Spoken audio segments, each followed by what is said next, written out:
আরে নান্টু, আরে হারান্দা যে কেমন আছেন?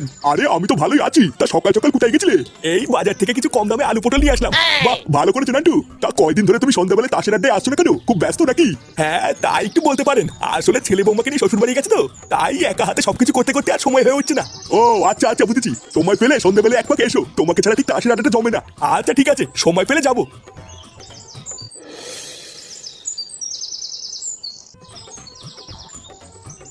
গিন্নি, আরে কই গো গিন্নি? এই তো।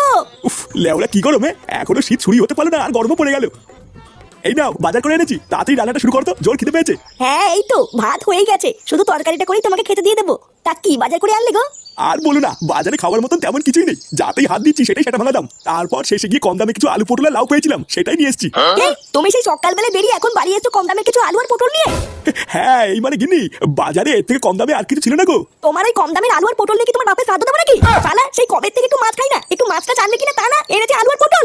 একটা দিনে একটু ভালো মন্দ খাওয়ানোর ক্ষমতা নেই, বালের ভাতার হয়েছে উনি। বালের পচা আলু পটল কিনে নিয়ে এসছে। নে রে, আজকে মনে হচ্ছে আর কপালে ভাত জুটবে না রে। না, ফুটোকে একবার ফোন করে দেখি কবে বাড়িতে আসবে। এইভাবে তার বাড়িতে একা একা থাকা যাচ্ছে না।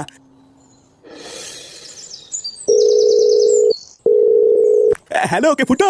হ্যাঁ কি হয়েছে? বলছি যে কেমন আছিস বাবা? বৌমা দাদু ভাই সব ভালো আছে তো? হ্যাঁ সবাই ভালো আছে, শুধু ভূতের বেলা আমি ভালো নেই। দাদু কেমন আছো? আরে ধরবো দা ছোট, তুই না একটু দাদুর সাথে কথা বলবো আর ওরা সেটা তুলে যাচ্ছে। কি বললি তুই ভাই, দেখবি? হ্যাঁ বলো, ফোন করেছে কেন? ইয়ে মানে বলছি যে বাবা, তোরা বাড়ি কবে আসবি? এই কালকে সকালে যাবো। কেন কিছু হয়েছে নাকি? ইয়ে মানে কি আর বলবো, দুঃখের কথা।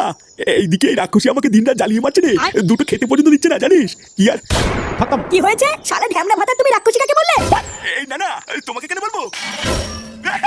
ফুটা ফুটা, আমাকে বাঁচা। এই গান মেরেছে। কি হলো দাদু, কথা বললে না? আর কথা লেওরা, তাতেই মার কাছে কি যাবেন গুছোতে, আমাদের বাড়ি ফিরতে হবে। ঠিক গো, তোমাকে কখন থেকে ডাকছি না? না এই না না, এখনো যদি ওই রকম করে তাহলে সংসারটা চলবে কি করে? আমি তো তোকে অনেক আগেই বলেছিলাম রে মা, ওইসব বালের সংসার ছেড়ে তুই আমার কাছে চলে আয়। আমার তো এখন লোকের কাছে বলতেও লজ্জা লাগে যে তোকে আমি কোন বাড়িতে বিয়ে দিয়েছি।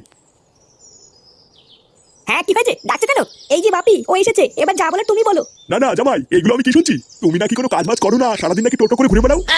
না মানে আসলে কোনো ভালো কাজ পাই না তো, তাই কি যে করবো কিছুই বুঝি না। মানে ভালো কাজ পেলেই করবো। তা তুমি ভালো কাজটা কবে পাবে শুনি? আমি কি আমার মেয়েকে তোমার কাছে বিয়ে দিয়ে ভুল করেছি? আমার তো এখন লোকের কাছে বলতেও লজ্জা লাগে যে আমার জামাই বেকার। জানো বাপি, ও এখন ওর বাবার কাছ থেকে 10 টাকা চেয়ে খায়। আমার তো এখনো এটা ভেবে খুব লজ্জা লাগে যে আমার স্বামী এখনো আমার শ্বশুরের টাকায় চলে। মাগি, অত যখন লজ্জা লাগে তখন ওই বাড়িতে থাকিস কেন? চলে আসতে পারিস না? ভোদার বাল, তুই তোর বাপের বাড়িতে আমাকে ডেকে এনে তোর বাপের কানে খুশমন্ত দিচ্ছিস? হ্যাঁ কি জামাই, তোমার তো সাহস কম না? তুমি আমার সামনে আমার মেয়েকে গালি দিচ্ছ? কোনো চাল নেই চুলো নেই, তোমার এত বড় আসপর্দা হয় কি করে? এই দেখুন বাড়া, আপনি বেশি মারাবেন না, ঠিক আছে? লেওরা আমার চাল চুলো নেই সবই তো আগে থেকে জানতেন, তাহলে আপনার এই বালের মেয়েকে আমার ঘরে ঝুলিয়ে দিলেন কেন? জামাই, তুমি যদি আরেকবার বাজে কথা বলো, এই ঘর থেকে কিন্তু ধাক্কা মেরে তোমাকে বের করে দেবো। আরে লেওরা, আপনি কি বের করবেন? কাল সকাল হলে আমি নিজে চলে যাবো। আর দাঁড়া মাগি, তোর ওই বাড়ির হাড়ির খবর এই বাড়িতে এনে দেবো, তোর ব্যবস্থা করছি। একবার ওই বাড়িতে চল। মা, ও মা, এ কি রে বাবা, তোরা চলে এসেছিস?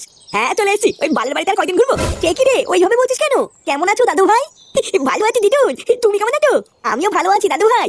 এ কি বৌমা, তুমি চুপচাপ মনমরা হয়ে দাঁড়িয়ে আছো কেন? কিছু হয়েছে নাকি? আর ধর ছাড়ো তো সব বাচ্চাদের কথা। দিদুন, দাদু কোথায়? তোমার দাদু দেখো ঘরে শুয়ে আছে। আচ্ছা ঠিক আছে, আমি দাদুর সাথে কি দেখা করে আসছি।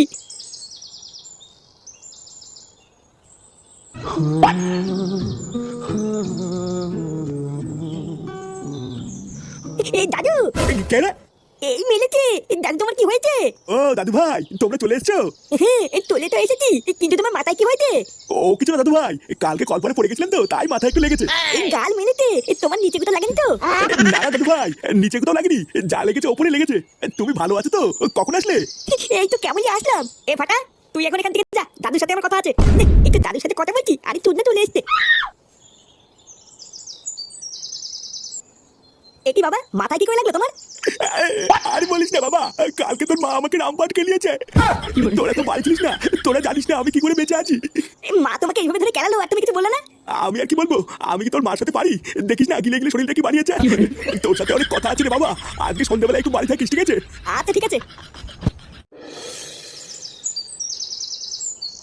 এইসব তুই কি বলছিস রে ফুটো? তোর মা তোর বাপকে কেলিয়ে চোখ মুখ কানা করে দিয়েছে? হ্যাঁ বোধহয় তা নাই কি আমি কি তোদের সাথে মজা করছি নাকি? লেওরা দুটো দিনের জন্য শুধু একটু শ্বশুর বাড়ি গেছি আর তোরা একটু আমার বাড়ি থেকে খবর আনিসনি, বুঝলা বড়দা? ওই জন্য আমি কালকে ফুটোর বাড়ির পাশে যাওয়ার সময় ঝামেলার আওয়াজ পাচ্ছিলাম, বুঝলা? আওয়াজ শুনে তো মনে হচ্ছিল ধূপধাপ কে যেন কাকে কেলাচ্ছে। আমি তো আর ভাবলাম কি না কি, ওই জন্য যাইনি। তা হঠাৎ তোর মা তোর বাপকে ধরে কেন কেন? তোর বাপকে কিছু করেছে নাকি? তা আমি কি করে বলবো? আমাকে তো এইসব কিছু বলেনি। বাবা শুধু আমাকে বললো সন্ধ্যাবেলা একটু বাড়ি থাকতে, কি যেন একটা বলবে। আমার মনে হচ্ছে তোর বাবা আজকে থেকে সবকিছু খুলে বলবে রে। কি করেছে তোটা খেয়েছিল? তুই এক কাজ কর বুঝলি, আজকে সন্ধ্যাবেলায় তুই বাড়িতেই থাক, তারপর কাকু কি বলে সেটা শোন, শুনে আমাদেরকে কাল সকালে জানা। হ্যাঁ আমিও ওটাই ভাবছি।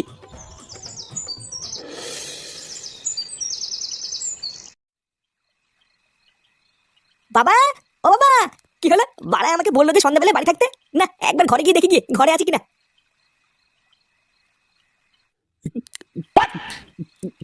কি বাবা, তুমি মদ খাচ্ছ? কে রে? ও ফুটো, আয় আয় এদিকে আয়। তুমি ঘরের ভিতরে মদ খাচ্ছ কেন? লেওরা মা দেখলে কিন্তু সেটা ভাঙবে। আরে ধর বাড়া, তোর মাকে কি আমি ভয় পাই নাকি? লেওরা এটা আমার বাড়ি, আমার বাড়িতে আমি মদ খাবো না পুঙ্গা মারবো সেটা আমি বুঝবো। শোন, আমি তোকে যে কথাটা বলবো বলে ডেকেছিলাম। হ্যাঁ কি কথা? ওটা শুনবো বলেই তো এসেছি। বাড়া আমি অনেক ভেবে দেখলাম বুঝলি, এইভাবে আর বাঁচা যায় না। তাই আমি ঠিক করে নিয়েছি, আজ রাতেই লেওরা তোর মাকে আমি ডিভোর্স দেবো। এই মেরেছে, এইসব তুমি কি বলছো? হ্যাঁ যা বলছি ঠিকই বলছি। তারা গারমানি মাগি নিজেকে কি মনে করে? হ্যাঁ বাড়া আমার কে গতর ফুলিয়ে আমাকে মারে, ওরা এত বড় সাহস। আর ভোদার বল এর একটা হেসে হেসে করে ছাড়বো। কি রে কি ভাবছিস? একদম চিন্তা করবি না বুঝলি, ওই মাগিটাকে ডিভোর্স দিয়ে আমরা বাপ বেটা মিলে রোজ এনজয় করবো। এনে ধর এটা খা। এমা কি যে বলো না, আমি কি এসব খাই নাকি? হ্যাঁ খায় না, লেওরা নাটক না মারিয়ে তোমার মেরে দে। মানে কি যে বলি, সত্যি সত্যি তুমি আমাকে দিচ্ছ? হ্যাঁ হ্যাঁ খেনে খেনে। আরে চোদন, এই তো দেখছি মেঘ না চাইতেই জল। হ্যাঁ ফুটো খতম। এ কি মা তুমি? ও তার মানে আজকাল ঘরের ভিতরে লুকিয়ে লুকিয়ে এইসবও হয়? হ্যাঁ দেখো না গিন্নি, বারবার ওকে আমি বললাম আমি এসব খাই না, তাও আমাকে জোর করে খাওয়াচ্ছে। এইসব তুমি কি বলছো বাবা? আমি তোমাকে কখন খাওয়ালাম? তুমি তো আমাকে চুপ, একদম চুপ। কি আমি কি? হ্যাঁ এখন যেই দেখেছিস তোর মা দেখে ফেলেছে আর অমনি আমার ঘরে দোষ চাপাতিস, তাই না? তোর মা যেসব কাজ পছন্দ করে না ওইসব আমি একদমই করি না, আর তুই কিনা আমাকে জোর করে খাওয়াবি? গিন্নি তুমি চিন্তা করো না, আমি ওইসব একদমই খাইনি। তুই আজকাল এতবার বেড়ে গেছিস যে মদের বোতল নিয়ে এসে বাবাকে খাওয়াচ্ছিস।